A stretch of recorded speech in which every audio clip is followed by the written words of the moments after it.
Well, hello everyone. My name is Samuel Christian, and I'm from English Department, University of Rio. So on this chance, I'm gonna read the poem with the title "The Raven" by Edgar Allan Poe. So here we go. Once upon a midnight dreary, while I pondered, weak and weary, over many a quiet and curious volume of forgotten lore, while I nodded, nearly napping, suddenly there came a tapping as of someone gently rapping at my chamber door. "'Tis some visitor," I muttered, "tapping at my chamber door, only this and nothing more." Ah, distinctly I remember it was in the bleak December, and each separate dying ember broke its ghost upon the floor. Eagerly I wished the morrow, faintly I had sought to borrow from my books surcease of sorrow. Sorrow for the lost, nor for the rare and radiant maiden whom the angels name Lenore, nameless here for evermore. And the silken, sad, uncertain rustling of its purple curtain fill me with fantastic terrors never felt before.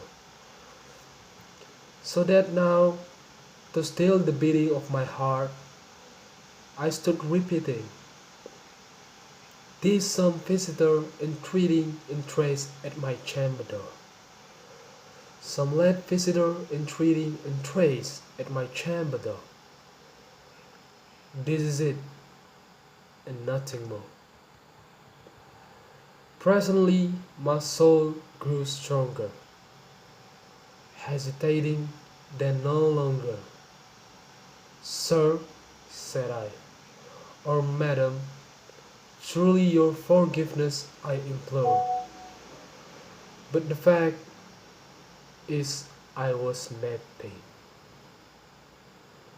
napping at my chamber door, that I scarce was sure I heard you. Here I opened wide the door, darkness there and nothing more. Deep into the darkness peering, long I stood the wondering, fearing, doubting, dreaming dreams no mortal ever dared to dream before. But the silence was unbroken, and the stillness gave no token, and the only word there spoken was the whispered word. "Lenore," this I whispered, and echo murmured back the word. "Lenore," merely this and nothing more. Back into the chamber turning, all my soul within me burning. Soon again I heard a tapping somewhat louder than before. "Surely," said I, "surely that is something at my window lattice. Let me see. Then what treat is, and this my mystery explore. Let my heart be still all moment and this mystery explore. 'Tis the wine and nothing more." Open here I flung the shutter, when, with many a flirt and flutter, and here stepped a stately raven of the stately days of yore. Not the least obeisance made he, not a minute stopped or stayed he, but, with mien of lord or lady, perceived above my chamber door. Perceive, you upon a vast of palace just above my chamber door. Perceived and sat and nothing more. Then this bonny bird beguiling my sad fancy into smiling. By the grave and stern decorum of the countenance it wore, thought the tide crest be shorn and seven though, I said. Art children of craven, ghastly grim, an ancient raven wandering from the nightly shore? Tell me what the lordly name is on the night's pleasant shore. Quoth the raven, nevermore. Much I marvelled this ungainly fowl to hear discourse so plainly. Thou its answer little meaning, little really I fancy bore.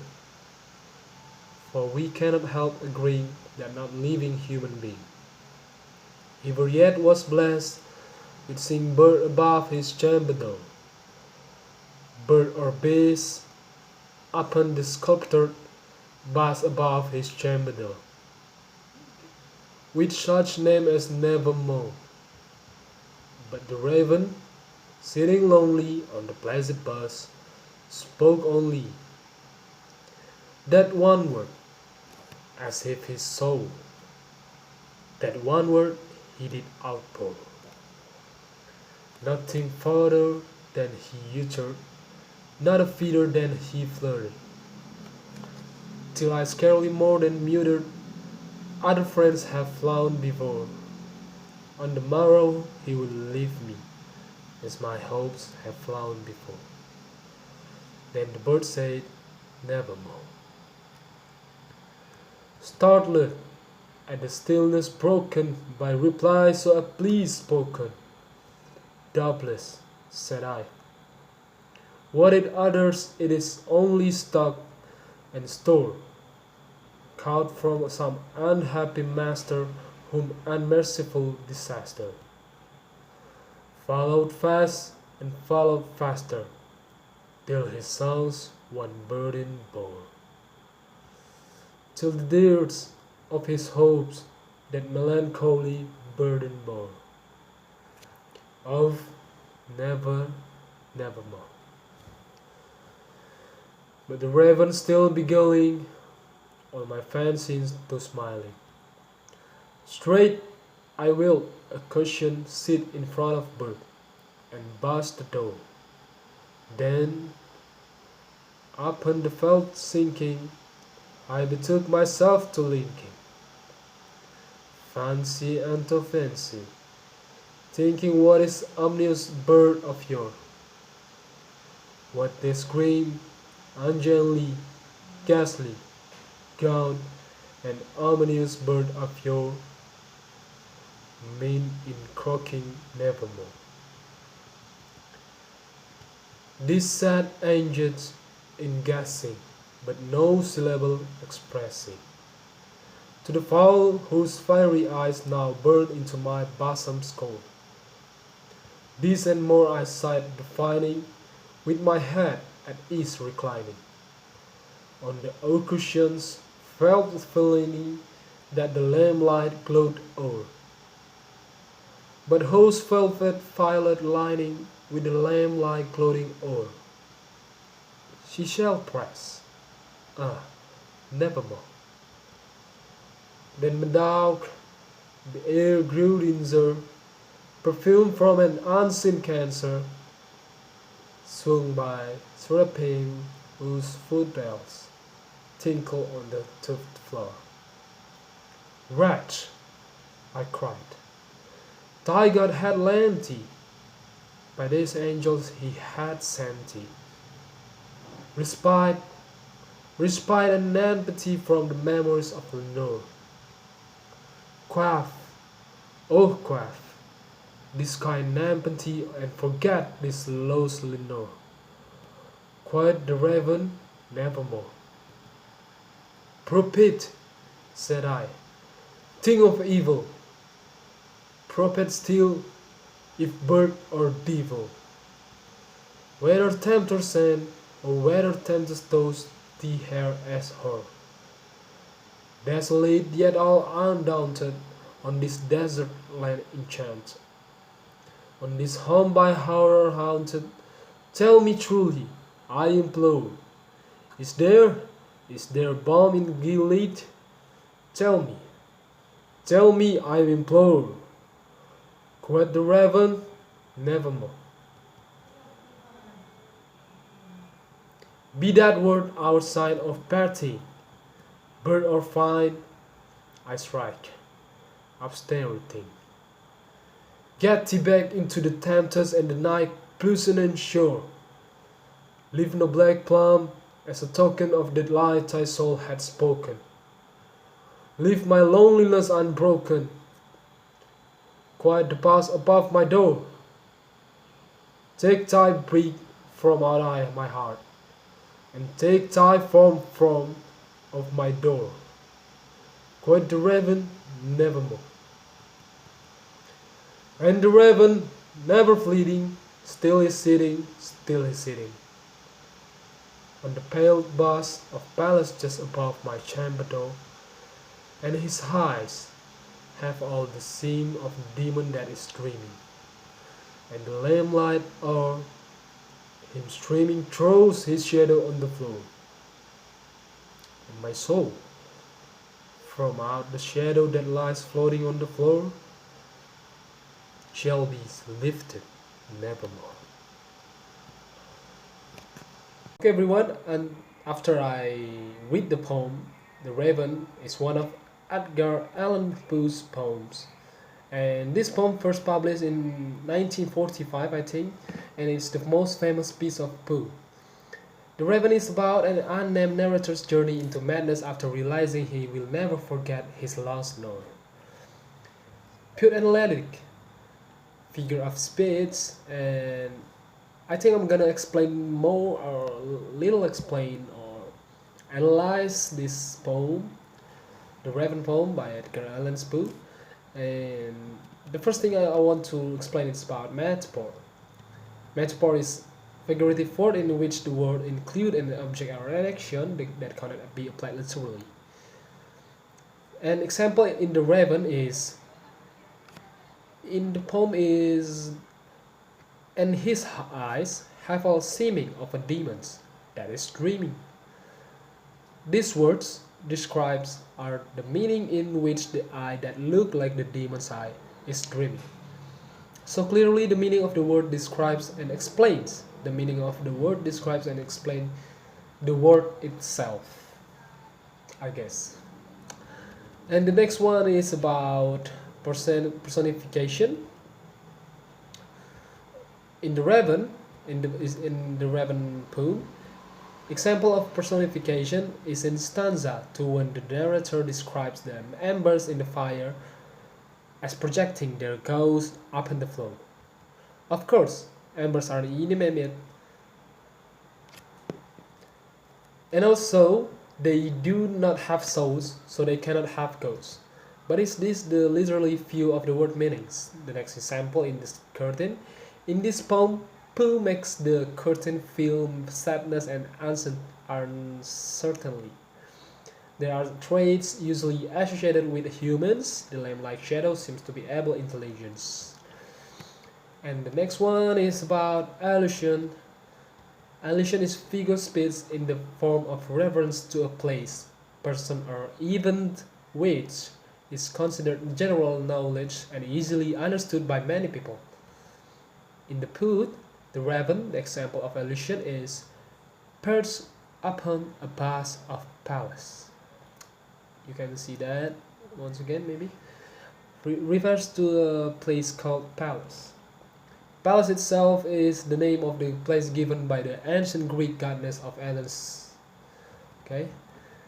The next one is hyperbole. Hyperbole is a figure of speech in the form of an exaggerated statement or the fact that the possibility is very exaggerated. Based on the definition, the example of hyperbole in The Raven is rare and radiant maiden. The word gives an exaggerated meaning to mean a rare girl, and the aura that appears in the girl is like shining like an angel, you know. And the next one is about oxymoron.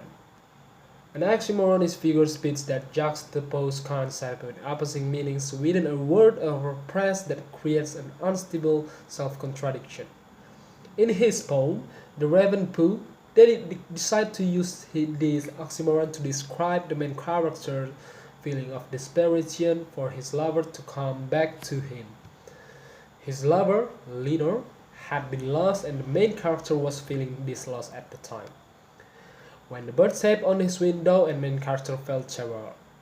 And because of that, the loss of his lover was still fresh when he felt a small glimmer of hope in the tapping, thinking that he would be able to find answer in whoever was tapping. And the next one is, I think, symbolism. Symbolism is literally device that use symbols be they words, people, marks, locations, or abstract ideas to represent something beyond the literal meaning. There are some examples of symbolism in this poem. The Raven. Lenore. In The Raven, Lenore represents idealized love, beauty, truth, or hope in the better world. Next is The Raven. The Raven represents evil and death. The Raven is also a symbol of the narrator's grief as well as the wisdom that the narrator gains through their exchange. And Nepenthe. Nepenthe is an ancient drug used to people help one relieve sorrows in symbolism the narrator that desperately searches for something that will remove his pain and suffering.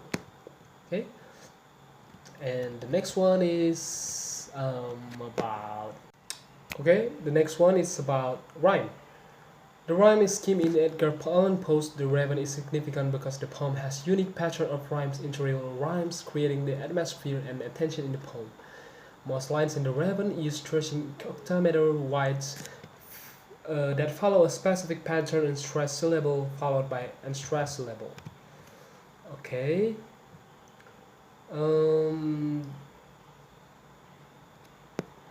One is about theme. Death. The Raven explored that is in physical, supernatural, and metaphysical manifestation. The narrator mourns the physical death of his beloveds.